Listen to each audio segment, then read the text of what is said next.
ہمارے پیارے نبی کریم صلی اللہ تعالیٰ علیہ وآلہ وسلم مکہ میں پیدا ہوئے۔ آپ صلی اللہ علیہ وسلم کے دادا عبد المطلب نے آپ صلی اللہ علیہ وسلم کا نام محمد رکھا اور والدہ نے آپ صلی اللہ علیہ وسلم کا نام احمد رکھا۔ اس زمانے میں عرب کے لوگ اپنے بچوں کو پیدا ہوتے ہی گاؤں بھیج دیتے تھے۔ گاؤں میں یہ بچے خوب کھیلتے، ان کی صحت اچھی ہو جاتی اور وہ اچھی عربی زبان بھی سیکھ لیتے۔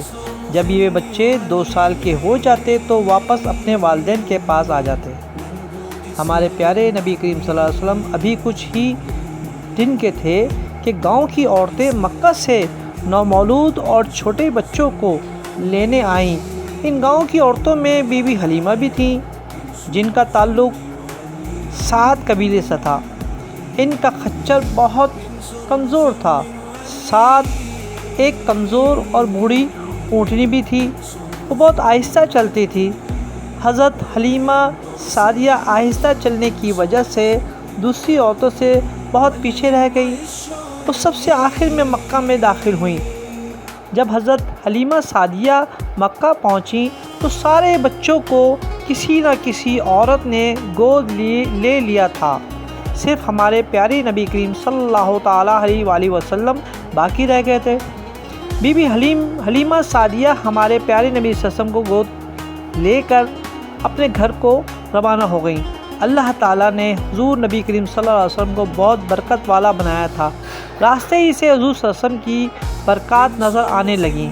بی بی حلیمہ سعدیہ کا کمزور خچر اب اس قدر تیز چلنے لگا کہ سب سے آگے نکل گیا۔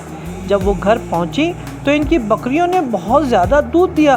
دودھ سے گھر کے سارے برتن بھر گئے۔ ہمارے پیارے نبی کریم صلی اللہ علیہ وسلم کے اس گاؤں میں آنے کے بعد پورے گاؤں سے خوشبو آنے لگی۔ گاؤں کے لوگ آپ صلی اللہ علیہ وسلم کو بہت پیار کرنے لگے۔